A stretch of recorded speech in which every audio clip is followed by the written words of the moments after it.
Hey guys, have you ever wondered what your role is in a whole wedding ceremony? I know a lot of us like to go to, wedding parties, to eat, to have fun and whatnot. But do you know that your actual participation in that ceremony is way more than just filling up seats, eating their food, and leaving?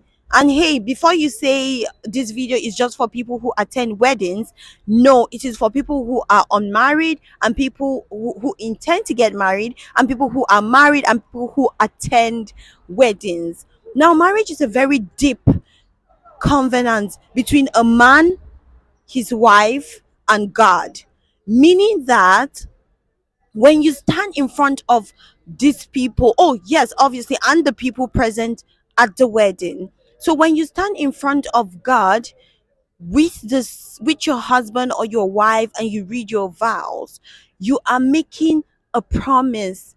Like, okay, let me give this instance. People say, oh, this person had a blood covenant, and people are so scared of blood covenant because it involves blood. But you should be scared of the covenant that you're making in front of a supreme being, no matter what your religion is.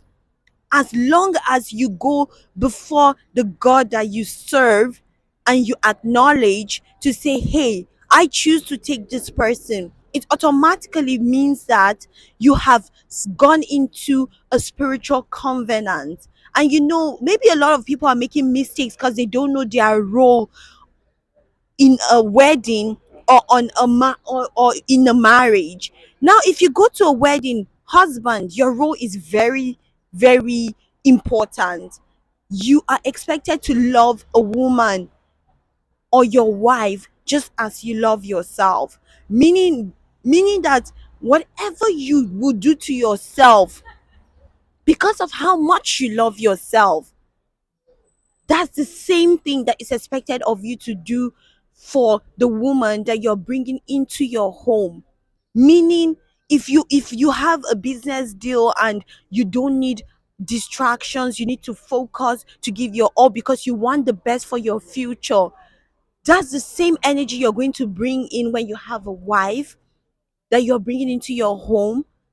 You avoid all distractions and you make sure that every single energy is put into building the love for her, meaning you share no feelings with anybody, you share no love for anybody. Obviously you can love other people, but the love for your wife is something that should not be comprehended. It's something that should not be compared with any other person. Now, woman, what is your role? Your role is to be the support system. And I know that is one of the reasons why women feel also underrated, so undervalued. But the truth is that you're the one feeling that you're undervalued. Do you know what a support system means? Like, a support system is a powerhouse. You're an entire powerhouse, meaning that there is literally no way your husband is going to go much more farther in life without you. It's like you're the engine in the car. If you take out the engine, can the car drive? No. So you're literally the engine. How does that make an engine less important? Like, the engine is the one that carries the whole body. So no, don't allow the new ideology that people have come up with because they have low self-esteem, because they don't know the value of themselves as human beings, to say, oh, like, you're less than or you're a weaker person because your position in marriage is to be a powerhouse or a support system. And then what about you, the people that attend these weddings? Do you actually know your role in going to weddings? You going to that wedding alone, you've gone in front of God to say that I have willingly chosen to come here and bear witness to the covenant that these people are going to be signing between themselves and with you. And what is your role? Your role is to pray for them, encourage them, Even if you don't have money to give them, your prayers, your encouragement, wish them like luck, pour in positive energy.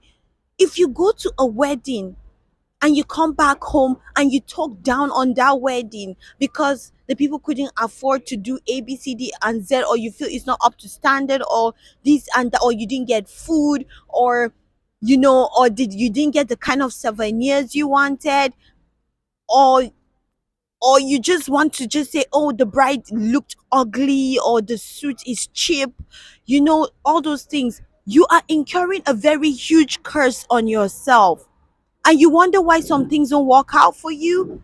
You can't go to people's weddings, and instead of you to allow yourself to be in that moment and assume that responsibility that you have taken upon yourself to go and bear witness, and you have that's you on like that's you knowingly signing off that in this marriage you are a witness, you have chosen to support them in prayers when they have issues in their homes. You're not supposed to be the first person to run around and gossip. You're supposed to be the one to even say, no, no gossiping. You're supposed to pray for them continuously. Why? Because you were there when the covenant was signed, and God recorded your presence in that wedding. So just before you just invite everybody to come and sit down and fill up space, and just because you want to satisfy other people, think about it. What kind of people should you be bringing into your wedding ceremony? Should it really be people that are just going to come and laugh at you, make fun of you, that are just praying and waiting for your downfall? Or should this video help you to basically think of a better way to select the kind of people that come and bear witness to the covenants that you're about to go into? So those are some of the things. Some people, your root problem for not finding the right partner for you, it's not just because you're a bad person, but you probably have gone to a wedding and you have poured in so much negativity into the wedding, and you have said so many nasty things about the couple, and there you are. Nobody forced you to go for the wedding. You chose to be there. So we need to change this narrative about going to a wedding just to eat, just to dance. You need to understand the very deep connection of your presence at someone's wedding.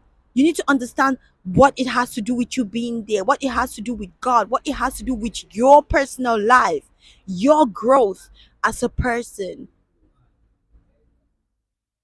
And you know what? Don't allow the the what you call the need to please the trend, the modern day trend, drive you into making decisions that will not benefit your marriage or benefit you in the long run. And no matter what you say, no matter your religion, whether, because marriage is a calling, right? Like, it's a beautiful thing, it's a calling, it's a deep desire imprinted in our hearts. That's why you see transsexuals, even if they cut off their dicks or close up their vaginas, they still desire to have that companionship. Why? Because it is a calling, you can't help it. It is a deep desire to want to have that kind of relationship. That's why even if you say you're gay, you still desire to be married, and even if it's with the same sex, you still desire that companionship. And there is nothing wrong with that. But let us normalize doing ourselves a favor and a great deal by sitting down and understanding our roles in a wedding and a marriage. As a man, if you're not ready to take on that responsibility, if you're not ready to avoid all distractions, if you're not ready to submit so much love to someone, and you're still self centered and you're still buried in your own self, then you shouldn't venture into that, because what you're going to be doing is you're going to be bringing in so much troubles, so much problems in your home. So let's normalize getting physically, emotionally, spiritually, and mentally ready to get involved in a marriage before we take that step. And as a woman, make sure that you have in you the confidence to be a support system, the confidence to be a powerhouse before you go into a marriage. Don't just go there when you know that you're not willing to be any of these things, because you're incurring a lot of problems upon yourself. You're incurring a lot of curses upon yourself. So I just feel the need to share this with us, because a lot of people that have the desire to get married, I'm wishing you the best, and I'm hoping that this video helps you in the best way possible for you to choose to choose how to be the right person for your partner, and to choose the kind of crowd you bring around your wedding and your marriage. It should also help you to be able to discuss with your parents or your relatives deeply about the kind of people that they bring to your wedding. Because, like I said, not everybody understands the true meaning of attending your wedding and being a part of your covenant. And I hope you enjoyed this video.